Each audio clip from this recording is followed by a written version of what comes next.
les leçons que nous a transmis nos imams et les faire parvenir jusqu'à notre communauté. D'ailleurs, le message de l'imam Hussein alayhi salam est universel, est valable pour tout le monde et applicable pour tout le monde. D'accord.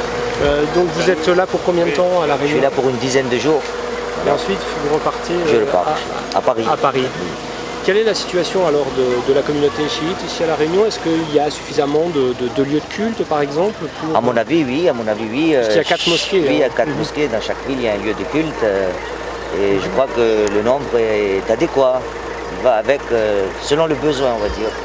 Et alors là, vous allez donner un discours. Oui. Qu'est-ce que vous allez dire? Je vais parler sur le message universel du sacrifice du troisième imam, donc qui n'est autre que le petit-fils du prophète. Et je vais parler aujourd'hui sur le point du comportement et du caractère. Car nous avons tendance à donner beaucoup de poids au comportement des gens, tout en oubliant le caractère des gens. Et il faudrait savoir que le bon comportement n'est pas synonyme d'une bonne personne. Car dans le mot comportement, il y a se comporter. Et quand il y a se comporter, c'est quelque chose de relatif. Donc on se comporte selon la situation. Or, l'islam nous demande non seulement de se bien comporter, mais avoir un bon caractère aussi. Et donc mon sujet d'aujourd'hui va se baser là-dessus un petit peu. Voilà. D'accord. Très bien. Est-ce que c'est important pour vous donc cette procession qui a lieu donc pour la deuxième fois?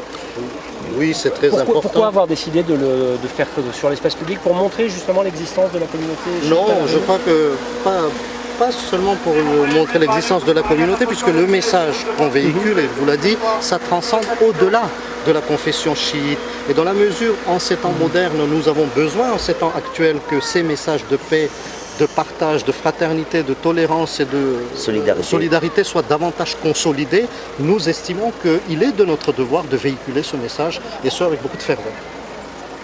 D'accord. Très bien. Merci. Oui, je suis imam de la mosquée, je viens de Paris, et donc je suis invité par la communauté réunionnaise, et je suis ici pour donner le message. Et pendant ces moments-là, nous sommes en train de commémorer la tragédie de Karbala, donc le petit-fils du prophète qui a été martyrisé et assassiné en l'an Hégire 61.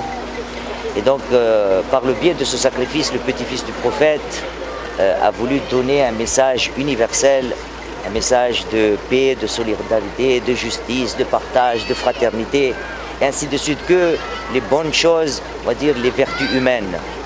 Donc nous sommes là pour commémorer cela.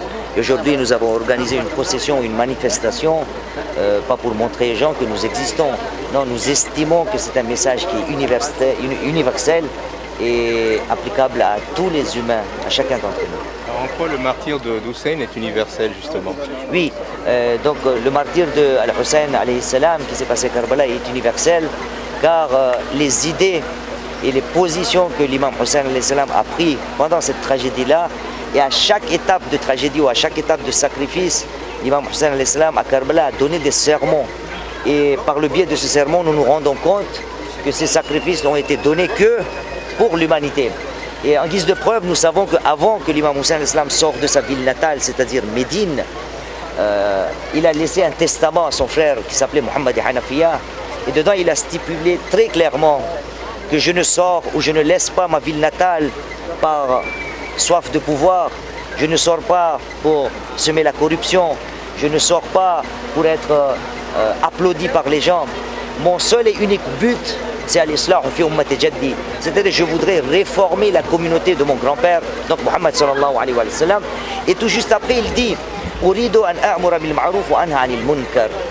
Ma sortie a un seul but. Je voudrais ordonner le convenable et interdire le blâmable. Et donc le convenable et le blâmable, cela ne se résume pas seulement à l'islam. Le blâmable et le convenable, ça concerne l'univers tout entier, donc chacun d'entre nous. Donc voilà pourquoi on peut dire que le message de Al-Hussein alayhi salam est universel et humanitaire pour chacun d'entre nous. Est-ce qu'on peut nous rappeler, bien sûr en très peu de mots, parce que c'est une très grande histoire, c'est quoi justement ce martyre de cette tragédie de Karbala? Oui.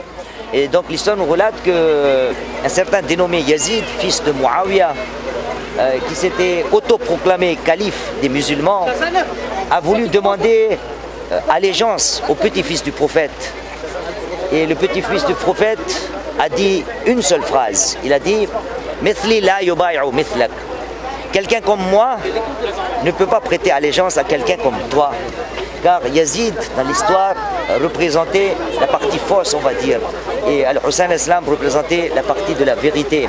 Et donc, on ne peut pas associer la vérité avec la chose qui n'est pas véridique ou qui est fausse. Et donc, à partir de là, comme l'imam Hussein al-Islam a refusé de prêter allégeance à Yazid, et donc il a ordonné et il a demandé la décapitation, je ne sais pas si on peut dire ça, il a demandé la tête de Al-Hussein al-Islam. Et donc Al-Hussein al-Islam était contraint de laisser sa ville natale, qui n'est autre que Médine, qui est aujourd'hui en Arabie Saoudite. Il a fallu qu'il entreprend un voyage. Et là aussi, s'il a pris ces voyages, c'est parce que de Koufa, la ville qui existe en Irak, les partisans de Hussein al-Islam avaient écrit des lettres en disant « Oh notre maître, venez, nous serons auprès de vous à votre secours ». Et donc l'imam Hussein al-Islam a laissé sa ville natale, il est sorti avec toute sa famille et est parti en direction de Koufa. Mais Yazid avait tout prévu. Donc à Koufa, Yazid a bloqué, on va dire, le caravane, on dit ça, voilà, la caravane de Hussein alayhi salam.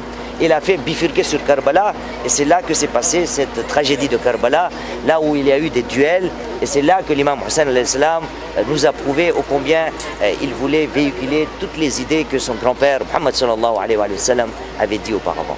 Très bien. Vous ne m'avez pas dit votre nom? Oui, je m'appelle Moïse Raza. Donc Moïse comme Moïse dans la Bible, d'accord, et Raza, voilà. R-A-Z-A. R-A-Z-A. Oui. Très bien. Merci. Moi, c'est Amin Goulamali, président de l'UACSI, C'est-à-dire de la Fédération chiite musulmane, Union des associations Khoja, Shia, Isna-Ashri de la Réunion. D'accord. Alors Amin, c'est une première cette procession ici, au Colosse déjà? Non, cette procession, c'est la deuxième manifestation organisée ici à Colosse. Alors pourquoi organiser une telle procession dans un parc de loisirs finalement? Pourquoi avoir choisi cette terre? Parce que le parc de Colosse, c'est un lieu que nous trouvons tout d'abord agréable sur le plan de la nature et par ailleurs, nous estimons qu'on est dans un endroit aéré et le message qu'on veut véhiculer s'y prête aussi au rassemblement et à l'atmosphère assez détendue. Est-ce qu'on peut dire que c'est aussi pour montrer un certain visage de l'islam chiite qui souvent, enfin l'islam en général, a souvent mauvaise presse? Est-ce que c'est aussi montrer que voilà, on se cache pas? Oui, il est certain que nous n'avons pas, si vous voulez, une motivation particulière ostentatoire à travers cette manifestation. Je crois que le message que l'on veut véhiculer est un message qui transcende notre confession, qui va bien au-delà. Et en ces temps modernes et en ces temps difficiles, Hussein, le message qu'il a défendu, à savoir les valeurs humanitaires telles que la paix, la justice, le partage, la fraternité, la solidarité, le bon caractère, il nous a semblé utile et nécessaire de promouvoir ce message tout simplement. Je crois que c'est ça le but premier de cette manifestation. Merci beaucoup. Je vous remercie.